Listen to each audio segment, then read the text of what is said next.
Hello, grade 11. This is chapter 7, section 4, and we're discussing the glory and decline of the Athenian Empire.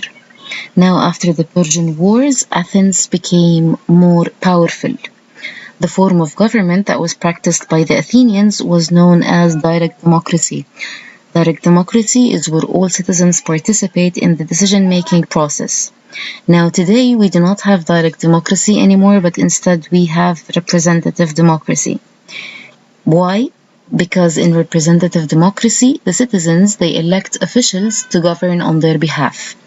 Why did the direct democracy end and the representative democracy came instead?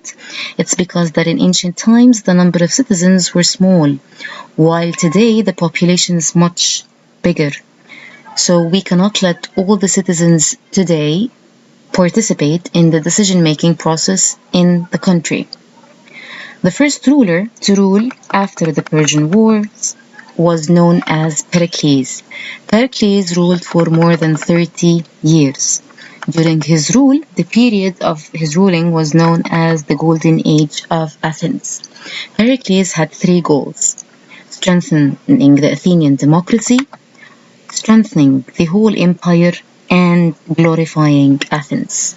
He strengthened the Athenian democracy by adding more Athenians into the government and by appointing people in their positions because of their abilities, not because of their social class. This was a very big step in the Athenian society, and it made Greece more democratic.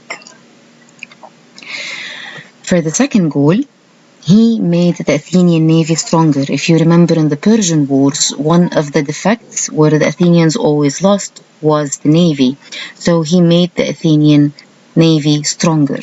He formed the Delian League, which is a protective group of soldiers and sailors that were their purpose was to defend the country and protect the Greek Empire from the Persians.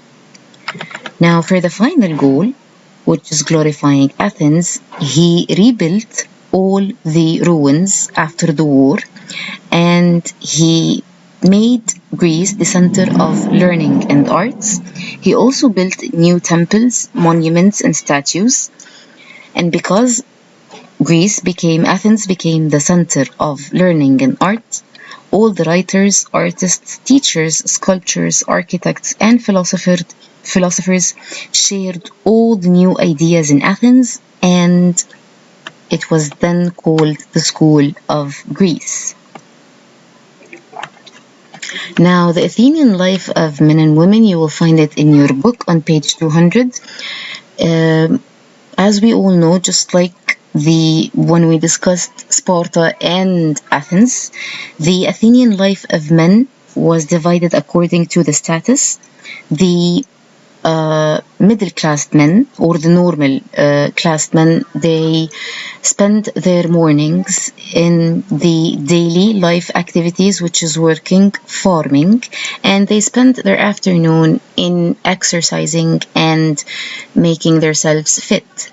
While on the other hand, the noble men, or the elites, or the high-level men, they spent their mornings in the sophisticated meetings with the philosophers and the writers, and in the afternoon they would gather in any agora or in any place to chat and drink and spend their time.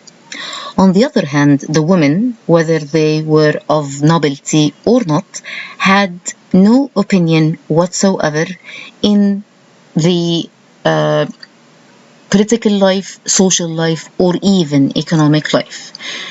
Low class and middle class women were expected to help in the chores of the house and the farming activities. They were expected to take care of the children. The girls were taught all the activities that are related to the household activities, and they were to get married in their middle teens or early years.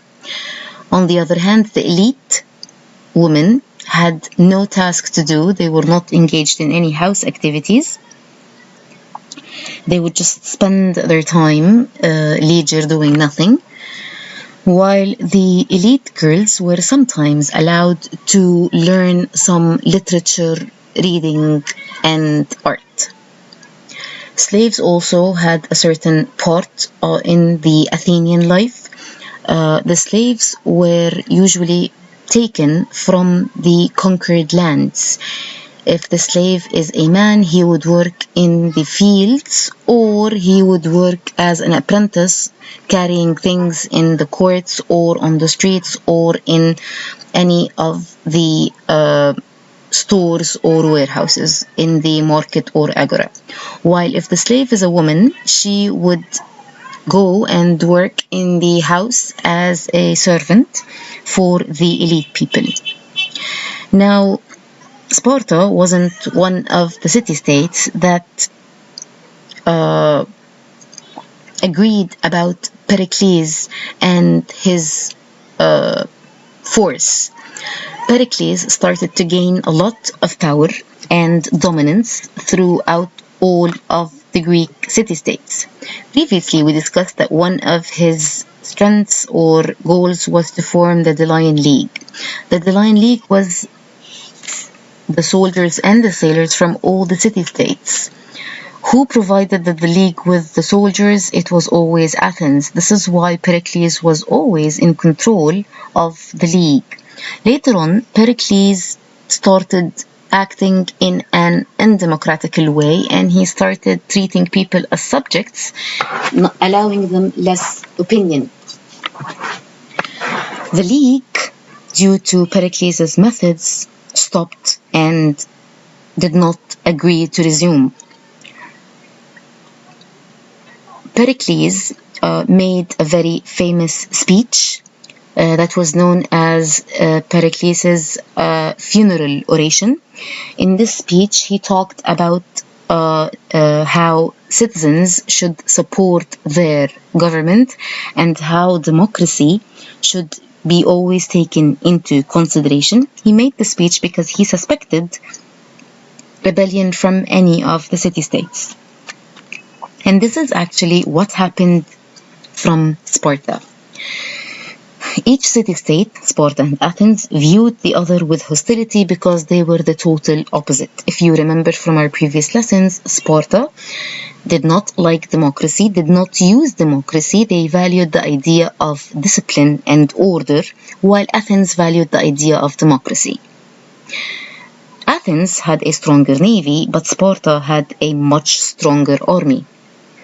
So when it was time for war, Pericles' plan was to avoid the land battle and wait for the right time to strike from the sea. Unfortunately, this plan did not continue. Why? Because a plague hit Athens, killing 1/3 of the population, including Pericles. Worn out by the war, both parts signed a truce. But the Athenians wanted to make a final attack, so they sent a huge fleet with more than 20,000 soldiers for the island of Sicily. But, of course, without a leader, the Athenians were crushed and destroyed, fleet and army. Finally, the Athenians and their allies, they surrendered and they lost the empire totally, power and wealth, because they could not handle things.